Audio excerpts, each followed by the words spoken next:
ಹರಿ ಓಂ 221ನೇ ಶ್ಲೋಕ.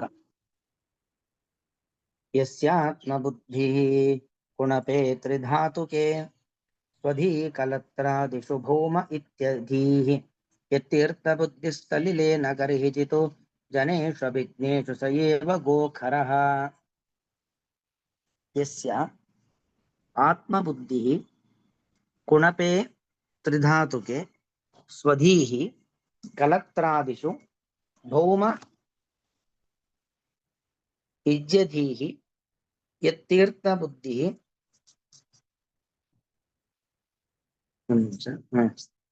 ಯತು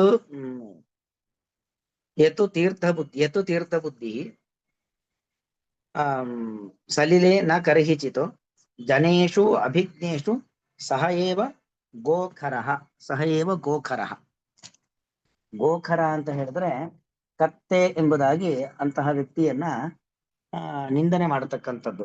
ಯಾರನ್ನ ಅಂತ ಹೇಳಿದ್ರೆ ಯಸ್ಯ ಆತ್ಮಬುದ್ಧಿ ಕುಣಪೇ ತ್ರಿಧಾತುಕೆ ಸ್ವದೀಹಿ ಕಲತ್ರಾದಿಷು, ಅಂದ್ರೆ ಈ ನಮ್ಮ ದೇಹ ಇದೆಲ್ಲವೂ ಕೂಡ ಏನದು ತ್ರಿಧಾತು. ತ್ರಿಧಾತು ಅಂತ ಹೇಳಿದ್ರೆ ವಾತ ಪಿತ್ತ ಕಫ ಇವುಗಳಿಂದ ನಿರ್ಮಾಣವಾಗಿರತಕ್ಕಂಥದ್ದು ನಮ್ಮ ದೇಹ. ಮತ್ತು ಈ ದೇಹದಲ್ಲಿರುವಂಥದ್ದು ತ್ರಿಧಾತು, ಅಂದ್ರೆ ಸತ್ವಗುಣ, ರಜೋಗುಣ, ತಮೋಗುಣ, ಅದನ್ನು ಕೂಡ ತ್ರಿಧಾತು ಎಂಬುದಾಗಿ ಹೇಳ್ಬೋದು. ಅವುಗಳು ಅದರ ಜೊತೆಗೆ ವಾತ ಪಿತ್ತ ಕಫ ಅದು 3 ಧಾತುಗಳು. ಅದರಿಂದ ನಿರ್ಮಾಣವಾಗಿರತಕ್ಕಂಥದ್ದು ಈ ದೇಹ. ಕೆಲವ್ರಿಗೆ ದೇಹ ಬೇರೆ ಆತ್ಮ ಬೇರೆ ಅಂತಕ್ಕಂಥ ಒಂದು ಅರಿವೇ ಇರೋದಿಲ್ಲ. ಏನ್ ಅನ್ಕೊಂಡಿರ್ತಾರೆ, ದೇಹವನ್ನೇ ಆತ್ಮ ಅಂತ ಅನ್ಕೊಂಡ್ಬಿಡ್ತಾರೆ. ವಸ್ತುತಃ ದೇಹನೇ ಬೇರೆ, ಆತ್ಮನೇ ಬೇರೆ. ದೇಹಕ್ಕೆ ನಾಶ ಇದೆ, ಆತ್ಮನಿಗೆ ನಾಶ ಇಲ್ಲ ಅಲ್ವಾ? ಆತ್ಮನಿತ್ಯ. ಆತ್ಮನಿಗೆ ಯಾವುದೇ ರೀತಿಯಾಗಿರ್ತಕ್ಕಂಥ ವೃದ್ಧಿರಾಸೆಗಳಾಗ್ಲಿ ಏನೂ ಇಲ್ಲ. ಆತ್ಮ ನಿರ್ವಿಕಾರ. ಆದ್ರೆ ದೇಹಕ್ಕೆ ಎಲ್ಲಾ ರೀತಿಯಾಗಿರ್ತಕ್ಕಂಥ ವಿಕಾರಗಳಿದ್ದಾವೆ.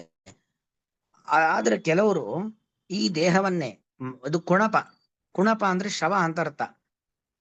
ಆತ್ಮ ಹೊರಗೆ ಹೋಯ್ತು ಅಂತ ಆದ್ರೆ ಮತ್ ದೇಹದಲ್ಲಿ ಏನು ಇಲ್ವೇ ಇಲ್ಲ ಅಲ್ವಾ? ಅದೊಂದು ಶವಕ್ಕೆ ಸದೃಶವಾಗಿರತಕ್ಕಂಥದ್ದು ದೇಹ. ಒಂದು ಜಡ ವಸ್ತು, ಒಂದು ಮಣ್ಣು, ಒಂದು ಮಡಿಕೆ, ಒಂದು ಪುಸ್ತಕ, ಒಂದು ಬಟ್ಟೆ ಇದ್ದಂತೆ ದೇಹ ಒಂದು ಜಡ ವಸ್ತು. ಆದರೆ ಜಡವಾಗಿರುವಂತ ದೇಹವನ್ನೇ ಕೆಲವರು ಏನ್ ಅನ್ಕೊಂಡಿರ್ತಾರೆ, ಆತ್ಮ ಎಂಬುದಾಗಿ ಅನ್ಕೊಂಡಿರ್ತಾರೆ. ಇನ್ನು ಸ್ವಧೀಹಿ ಕಲತ್ರಾದಿಷು ಭೌಮ ಧೀಹಿ ಇಜ್ಜಧೀಹಿ ಅಂದ್ರೆ ನಾವು ಪೂಜೆ ಮಾಡ್ಬೇಕು. ಇನ್ನು ನಾನು ನಮ್ಮವರು ಅಂದ್ರೆ ಸ್ವಧೀಹಿ ಕಲತ್ರಾದಿಷು ಹೆಂಡತಿ, ಕಲತ್ರ ಅಂದ್ರೆ ಹೆಂಡತಿ ಅಂತ ಅರ್ಥ. ಮತ್ತು ಮೊದಲಾದವರು ಮಕ್ಕಳು, ಇವರು ಮಾದವರು, ಇವರೆಲ್ಲರೂ ಕೂಡ, ಮತ್ತು ಸ್ವದೀಹಿ ಆತ್ಮರು, ಇವರೆಲ್ಲರಲ್ಲೂ ಕೂಡ. ಇನ್ನು ಭೌಮೆ ಇಜ್ಜದೀಹಿ, ಭೌಮ ಭೂಮಿಗೆ ಸಂಬಂಧಪಟ್ಟದ್ದು. ಭೂಮಿಗೆ ಸಂಬಂಧಪಟ್ಟದ್ದು ಅಂದ್ರೆ ಮಣ್ಣು, ಕಲ್ಲು, ಮರ. ಈಗ ನಾವು ದೇವರ ಪ್ರತಿಮೆಯನ್ನು ನಾವು ಯಾವ್ದ್ರಲ್ಲಿ ಮಾಡ್ತೀವಿ? ಮೃದು ದಾರು ಶೈಲೈಹಿ ಅಂತ ಮುಖ್ಯವಾಗಿ 3 ಹೇಳ್ತಾರೆ. ಒಂದು ಮಣ್ಣಿನಿಂದ, ಅಥವಾ ಕಟ್ಟಿಗೆಯಿಂದ, ಅಥವಾ ಶಿಲೆಯಿಂದ ಮಾಡುವಂಥದ್ದು. ದೇವಸ್ಥಾನಗಳೆಲ್ಲ ಪ್ರತಿಮೆ ಮಾಡ್ತಕ್ಕಂಥದ್ದು, ಅಥವಾ ಲೋಹದ ಪ್ರತಿಮೆ, ಇದೆಲ್ಲವೂ ಅವೆಲ್ಲೂ ಕೂಡ ಭೂಮಿಗೆ ಸಂಬಂಧಪಟ್ಟದ್ದೇ. ಮಣ್ಣಿರಬಹುದು, ಮರ ಇರಬಹುದು, ಕಲ್ಲಿರಬಹುದು, ಲೋಹ ಇರಬಹುದು, ಇದೆಲ್ಲೂ ಕೂಡ ಭೌಮ, ಭೂಮಿಯಿಂದ ನಿರ್ಮಾಣವಾಗಿರುವಂತಹ ವಸ್ತುಗಳೆಲ್ಲವೂ ಕೂಡ. ಅದರಲ್ಲೇ ಇಜ್ಜದೀಹಿ ಅದೇ ದೇವರು ಅಂತ. ವಸ್ತುತಃ ಕಲ್ಲೇ ದೇವರಲ್ಲ, ಮರವೇ ದೇವರಲ್ಲ, ಮಣ್ಣೇ ದೇವರಲ್ಲ. ಅದರಿಂದ ನಾವೊಂದು ಮೂರ್ತಿಯನ್ನು ನಿರ್ಮಾಣ ಮಾಡ್ತೀವಿ, ಆ ಮೂರ್ತಿಯೂ ದೇವರಲ್ಲ. ಆ ಮೂರ್ತಿಯ ಒಳಗಡೆ ಭಗವಂತನ ಸಾನ್ನಿಧ್ಯವನ್ನ ತುಂಬುವಂಥದ್ದು. ಅರ್ಚಕಸ್ಯ ಪ್ರಭಾವೇಣ ಶಿಲಾಭವತಿ ಶಂಕರ ಅಂತ. ಅರ್ಚಕನ ಪ್ರಭಾವ, ಆ ತಪೋಶಕ್ತಿ, ಅದರಿಂದಾಗಿ ಏನ್ ಮಾಡ್ತಾರೆ, ಭಗವಂತನ ಸನ್ನಿಧಾನ, ಭಕ್ತರ ಭಾವನೆ, ಅಲ್ಲಿ ನಡೀತಕ್ಕಂಥ ಸೇವೆ, ಇವುಗಳಿಂದಾಗಿ ಏನಾಗತ್ತೆ, ಆ ಒಂದು ಪ್ರತಿಮೆಯಲ್ಲಿ ಸನ್ನಿಧಾನ, ಭಗವಂತನ ಸನ್ನಿಧಾನ ಬಂದು ತುಂಬುತ್ತಾ ಹೋಗುತ್ತೆ. ಅದನ್ನೇ ವೇದವ್ಯಾಸ ದೇವರು ಬ್ರಹ್ಮಸೂತ್ರದಲ್ಲಿ ಹೇಳ್ತಾರೆ, ನ ಪ್ರತೀಕೆ ನಹಿ ಸಹ ಅಂತ. ಪ್ರತೀಕವೇ, ಒಂದು ಪ್ರತಿಮೆಯೇ ದೇವರಲ್ಲ, ಪ್ರತಿಮೆಯಲ್ಲಿ ಭಗವಂತನ ಸನ್ನಿಧಾನ ಬಂದು ಕೂತ್ಕೊಳ್ಳುವಂಥದ್ದು. ಅಂದ್ರೆ ಕೆಲವರಿಗೆ ದೇವರು ಅಂದ್ರೆ ಇಷ್ಟೇ. ದೇವರು ಅಂದ್ರೆ ಏನು? ಅದೊಂದು ಜಡ, ಒಂದು ಕಲ್ಲು, ಮಣ್ಣು. ಅದಕ್ಕೆ ನಾವೇನು ಅಭಿಷೇಕ ಮಾಡಿದ್ರು ಅದನ್ನ ನಮಗೆ ಪ್ರತಿಕ್ರಿಯೆ ಕೊಡೋದಿಲ್ಲ, ಅಥವಾ ಅದನ್ನು ನಾವು ನಿಂದನೆ ಮಾಡಿದ್ರು ಅದು ನಮಗೇನು ಮಾಡೋದಿಲ್ಲ. ಅದೊಂದು ಜಡ ವಸ್ತು. ಹೀಗೆ ಜಡವಾಗಿರುವಂತಹ ಈ ಪ್ರತಿಮೆಗಳಲ್ಲೇ ಇಜ್ಜದೀಹಿ ಅದೇ ನಾವು ಪೂಜಿಸ್ಲಿಕ್ಕೆ ಬೇಕಾಗಿರ್ತಕ್ಕಂಥ ಪ್ರತಿಮೆ, ಅದೇ ದೇವರು ಎಂಬುದಾಗಿ ಅನ್ಕೊಂಡ್ಬಿಟ್ಟಿರ್ತಾರೆ. ಇನ್ನು ಯತ್ ತೀರ್ಥ ಬುದ್ಧಿ ಸಲಿಲೆ, ಸಲಿಲ ಅಂದ್ರೆ ನೀರು ಅಂತ ಅರ್ಥ. ನೀರನ್ನೇ ತೀರ್ಥ ಅನ್ಕೊಂಡ್ಬಿಡುದು. ಅಂದ್ರೆ ಗಂಗಾ ಹರಿತಾ ಇದೆ, ಹೋಗ ಅದೊಂದು ನೀರು, ಅದೇ ತೀರ್ಥ, ಇಷ್ಟೇ ಭಾವನೆ ಇರುತ್ತೆ. ಅಂದ್ರೆ ಹರಿಯುವ ನೀರೇ ತೀರ್ಥ, ಇಷ್ಟಿಷ್ಟೇ ಭಾವನೆ ಇರುತ್ತೆ. ನ ಕರ್ಹಿಚಿತು ಅಭಿಜ್ಞೇಶು ಜನೇಶು ಅಂತ ನೋಡಿ, ಇವರಿಗೆಲ್ಲ ಎಷ್ಟು ಅಂದ್ರೆ ಈ ಜಡವಾದ ದೇಹವನ್ನ ಆತ್ಮ ಅನ್ಕೊಂಡಿದ್ದಾರೆ. ಅಂದ್ರೆ ದೊಡ್ಡ ಸ್ಥಾನವನ್ನು ಕೊಟ್ಟಿದ್ದಾರೆ, ಜಡಕ್ಕೆ ಚೈತನ್ಯದ ಸ್ಥಾನವನ್ನು ಕೊಟ್ಟಿದ್ದಾರೆ. ಇನ್ನು ನಮ್ಮವರಲ್ಲದ ಯಾರು ಕೂಡ ಯಾಕೆಂದ್ರೆ ನಮ್ಮ ಜೊತೆಗಿರೋದು ಯಾವುದು, ನಾವು ಸಂಪಾದಿಸಿರತಕ್ಕಂಥ ಪುಣ್ಯ ಪಾಪಗಳು ಮಾತ್ರ. ಮತ್ತೆಲ್ಲವೂ ನಮ್ಮನ್ನು ಬಿಟ್ಟು ಹೋಗುವಂಥದ್ದು, ಹೆಂಡತಿ ಮಕ್ಕಳು ಸಂಪತ್ತೆಲ್ಲ ಬಿಟ್ಟು ಹೋಗುವಂಥದ್ದು. ಆದರೆ ಯಾವುದು ನಮ್ಮ ಜೊತೆಯಲ್ಲಿ ಇರುತ್ತೋ ಅದನ್ನ ನಂದು ಅಂತ ಅನ್ಕೊಂಡಿಲ್ಲ. ಯಾವುದು ಶಾಶ್ವತವಾಗಿ ನನ್ನ ಜೊತೆಯಲ್ಲಿ ಇರೋದಿಲ್ವೋ ಅದನ್ನ ನಂದು ಅಂತ ಅನ್ಕೊಂಡಿದ್ದಾನೆ. ಇನ್ನು ಯಾವುದು ದೇವರಲ್ಲವೋ ಅದನ್ನ ದೇವರು ಅಂತ ಭಕ್ತಿಯಿಂದ ಪೂಜಿಸ್ತಾನೆ. ಯಾವುದು ಬರೀ ನೀರಿದೆಯಲ್ಲ ಅದೇ ತೀರ್ಥ ಅಲ್ಲ, ಅದು ಭಗವಂತನ ಪಾದೋದಕ, ಅಲ್ಲೊಂದು ದೇವತಾ ಸನ್ನಿಧಾನ ಇದೆ, ಆ ಎಲ್ಲ ಭಾವನೆಗಳು ಇದ್ರೆ ಮಾತ್ರ ತೀರ್ಥ ಆಗತ್ತೆ. ಬರೀ ನೀರು ಇದಲ್ಲ, ತೀರ್ಥ ಅಲ್ಲ. ಅಥವಾ ಯಾರೊಬ್ಬರು ದೇವಸ್ಥಾನಕ್ಕೆ ಹೋಗ್ತಾನೆ, ಅಲ್ಲಿ ಏನೋ ಉದ್ಧರಣೆಯಲ್ಲಿ ಕೊಡ್ತಾರೆ, ಕುಡಿತಾನೆ. ಅವರು ದೇವರಿಗೆ ಅಭಿಷೇಕ ಮಾಡಿದ್ದೆ ಕೊಟ್ಟನೋ ಏನು ಕೊಟ್ಟನೋ, ಒಟ್ಟು ಭಾವನೆ ಹೇಗಿರುತ್ತೆ, ಇದು ತೀರ್ಥ ಅನ್ನೋ ಭಾವನೆ ಇರುತ್ತೆ. ಅಂದ್ರೆ ಅಲ್ಪದಲ್ಲೂ ಮಹತ್ವವನ್ನ ಕಾಣುವಂತ ಒಂದು ಸ್ವಭಾವ ವ್ಯಕ್ತಿಗಿದೆ. ಆದ್ರೆ ಎಂತ ದುರಂತ ಅಂದ್ರೆ ಅಭಿಜ್ಞೇಶು ಜನೇಶು ನ ಕರ್ಹಿಚಿತು. ಯಾರು ಅಭಿಜ್ಞರು ಅಂದ್ರೆ ಜ್ಞಾನಿಗಳು ಅಂತ ಅರ್ಥ, ಪಂಡಿತರು ಅಂತ ಅರ್ಥ. ವೇದಾಂತವನ್ನ ಶಾಸ್ತ್ರವನ್ನ ಬಲ್ಲವ ಭಗವದ್ಭಕ್ತರು, ಮುಖ್ಯವಾಗಿ ಇಲ್ಲಿ ಭಗವದ್ಭಕ್ತರಾಗಿದ್ದಾರೆ, ಆತ್ಮತತ್ವಜ್ಞಾನಿಗಳಾಗಿದ್ದಾರೆ. ಆದ್ರೆ ಅವ್ರ ಬಗ್ಗೆ ಗೌರವ ಇಲ್ವೇ ಇಲ್ಲ. ಯಾಕೆ? ಅವನು ತನ್ನ ದೇಹನ ಅಲ್ಲ, ತನಗ ಆತ್ಮೀಯನ, ತನ್ನೇನು ರಕ್ತ ಸಂಬಂಧಿಕರಲ್ಲಿ ಯಾರೋ ಒಬ್ಬ ಮೂರನೇ ವ್ಯಕ್ತಿ, ಒಂದಷ್ಟು ಓದ್ಕೊಂಡಿದ್ದಾನೆ ಮೂರನೇ ವ್ಯಕ್ತಿ. ಇನ್ನು ಅವನು ಕಲ್ಲು ಮರಳು ಮಣ್ಣಿನ ಪ್ರತಿಮೆನ, ಅದು ಕೂಡ ಅಲ್ಲ. ಅಥವಾ ಅವನೊಂದು ತೀರ್ಥನ, ಅವನಿಗೆ ಗೌರವ ಕೊಡೋಣ ಅಂದ್ರೆ ಅದು ಅಲ್ಲ.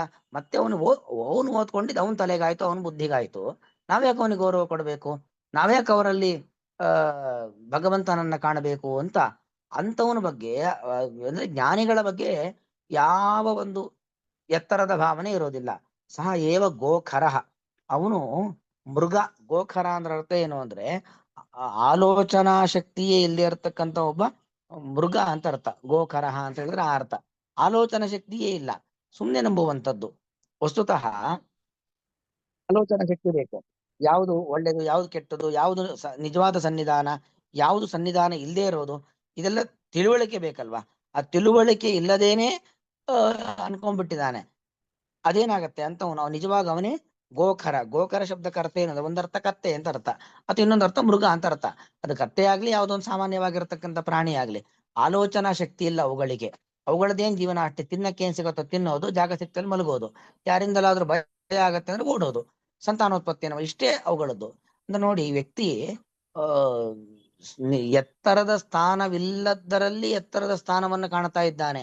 ಅರೆ ನಿಜವಾಗಿ ಒಂದು ಸನ್ನಿಧಾನ ಇರುವಂತ ಜಾಗ ಅಂದ್ರೆ ದೊಡ್ಡ ಜ್ಞಾನಿ, ಯಾರು ಆತ್ಮತತ್ವಜ್ಞಾನಿ ಭಗವದ್ ಭಕ್ತ ಅಂತಿದ್ದಾನೋ, ಅಭಿಜ್ಞ ಅಂತಿದ್ದಾನೋ, ಅವನಲ್ಲಿ ವಿಶೇಷವಾದ ಭಗವಂತನ ಸನ್ನಿಧಾನ ಇದೆ. ಅವನಲ್ಲಿರುವಷ್ಟು ಸನ್ನಿಧಾನ ಮತ್ತೆಲ್ಲೂ ಇಲ್ಲ.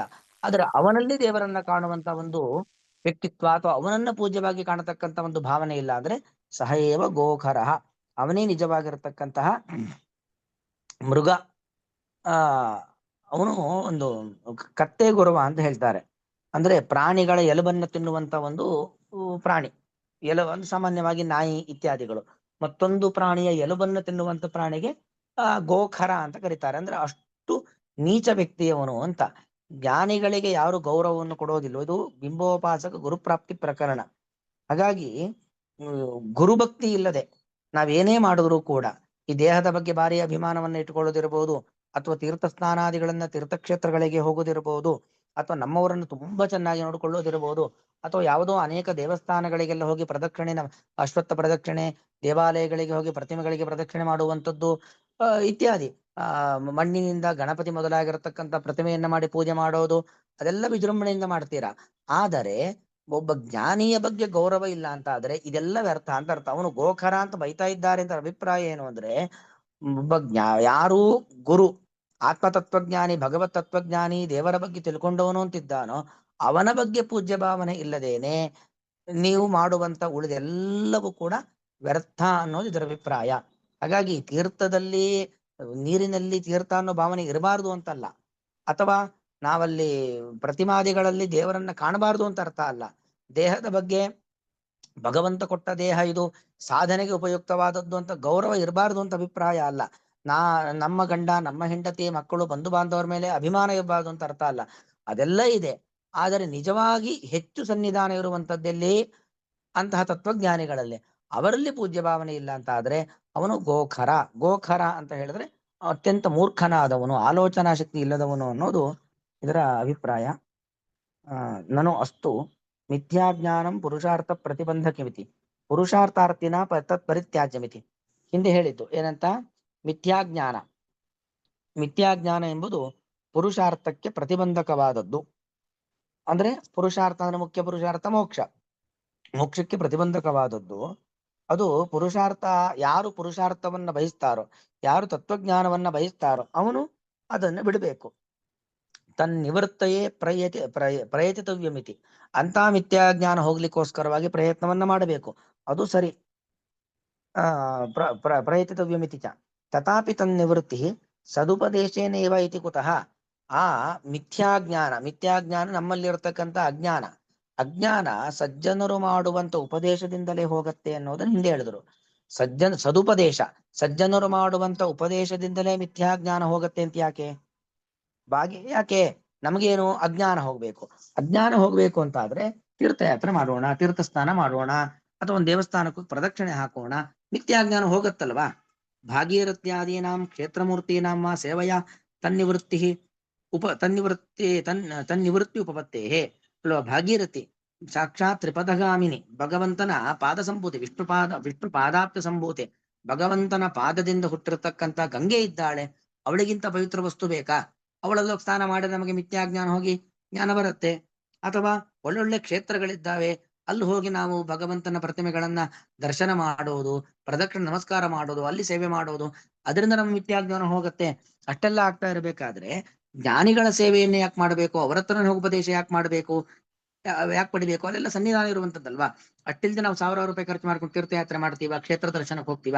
ಇಲ್ಲ, ಅಲ್ಲಿಂದನೇ ನಾವು ಪುಣ್ಯವನ್ನ ಪಡಿಬಹುದು, ಜೊತೆಗೆ ಅಜ್ಞಾನವನ್ನ ಕಳ್ಕೊಳ್ಬಹುದಲ್ವಾ. ಗುರುಗಳ ಮೂಲಕವೇ ಯಾಕೆ ಉಪದೇಶ ಪಡಿಬೇಕು ಅಂತ ಪ್ರಶ್ನೆ. ಅದಕ್ಕೆ ಹೇಳಿದ್ರೆ ಸತ್ಯಂ, ಹೌದು, ಅದೆಲ್ಲವೂ ಕೂಡ ಸಾನ್ನಿಧ್ಯ ಇರೋದೆನ್ನೋದೇನೋ ಹೌದು.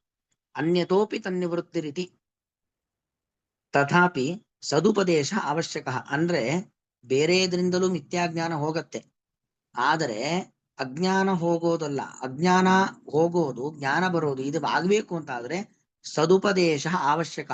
ಸಜ್ಜನರಿಂದ ಉಪದೇಶವನ್ನ ಪಡೆಯುವಂಥದ್ದು ಅತ್ಯಂತ ಅವಶ್ಯಕ. ಯತಃ ತತ್ಸೇವಯ ಮಿಥ್ಯಾಜ್ಞಾನ ನಿವೃತ್ತಿ ಭವಂತಿ ಅಪಿ ದ್ವಾರಾಂತರಂ ಅಪೇಕ್ಷತೆ. ನೋಡಿ, ಗಂಗೆ ಸ್ನಾನ ಮಾಡೋದ್ರಿಂದ, ಕ್ಷೇತ್ರ ದರ್ಶನ ಮಾಡೋದ್ರಿಂದ, ಕ್ಷೇತ್ರದಲ್ಲಿ ಹೋಗಿ ನಾವು ಸೇವೆ ಮಾಡೋದ್ರಿಂದಾಗಿ ನಮ್ಮ ಅಜ್ಞಾನ ಪರಿಹಾರವಾಗತ್ತೆ. ಆದ್ರೆ ಅಷ್ಟು ಸಾಲೋದಿಲ್ಲ. ಇನ್ನೊಂದು ಮುಖ್ಯವಾದ ದ್ವಾರ, ಇನ್ನೊಂದು ಬಾಗಿಲು ಬೇಕು ನಮಗೆ. ನಹಿ ತೀರ್ಥಸ್ನಾನಾಧಿಕಮ್ಮ ಪ್ರತೀಕ ದರ್ಶನಾಧಿಕಮ್ಮ ಸಾಕ್ಷಾತ್ ಮಿಥ್ಯಾಜ್ಞಾನ ನಿವೃತ್ತಕಂ ದ್ವಾರಂ ಚ ಸಮ್ಯಕ್ ಜ್ಞಾನಮೇವ. ನೋಡಿ, ತೀರ್ಥಕ್ಷೇತ್ರಕ್ಕೆ ಹೋಗೋದ್ರಿಂದ ನಮಗೇನಾಗತ್ತೆ? ನಮ್ಮ ಪಾಪ ಕಳಿಯತ್ತೆ. ಆದ್ರೆ ಅಜ್ಞಾನ ಹೋಗಬೇಕು ಅಂತ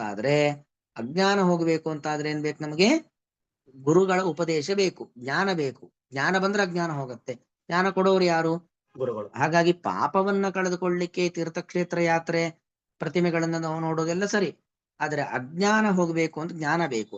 ಜ್ಞಾನ ಬರಬೇಕು ಅಂದ್ರೆ ಗುರುಗಳ ಉಪದೇಶವನ್ನ ಮಾಡಬೇಕು. ದ್ವಾರಂಚ ಸಮ್ಯಕ್ ಜ್ಞಾನಮೇವ. ದ್ವಾರ ಅಂದ್ರೆ ಮಿಥ್ಯಾಜ್ಞಾನ ಹೋಗ್ಲಿಕ್ಕೆ ಮುಖ್ಯವಾದ ಕಾರಣ ಯಾವುದು? ತತ್ವಜ್ಞಾನ, ಸಮ್ಯಕ್ ಜ್ಞಾನವನ್ನ ಪಡೆಯುವುದು. ಶುಕ್ತಿ ರಜತಾದಿ ಜ್ಞಾನೇ ತಥಾ ದರ್ಶನಾತು. ಇದು ಸ್ವಲ್ಪ ವಿಚಾರ ಇದೆ, ಮುಂದಿನ ಪಾಠಕ್ಕೆ ಹೋಗೋಣ. ಸ್ವಲ್ಪ ಶುರು ಮಾಡಿದ್ದೆ ಲೇಟ್ ಆಯ್ತು, ನಾಳೆ ಮತ್ತೆ ಇದನ್ನ ಮುಂದುವರಿಸ್ತೀನಿ ಇಲ್ಲಿಂದ. ಶ್ರೀಕೃಷ್ಣ ಅರ್ಪಣ ಮಸ್ತು. ಅದೇ ನಾಳೆ ಈಗಾಗಲೇ ತಿಳಿಸಿದಂತೆ 8 ಗಂಟೆಗೆ ಪಾಠ ಮಾಡ್ತೀನಿ.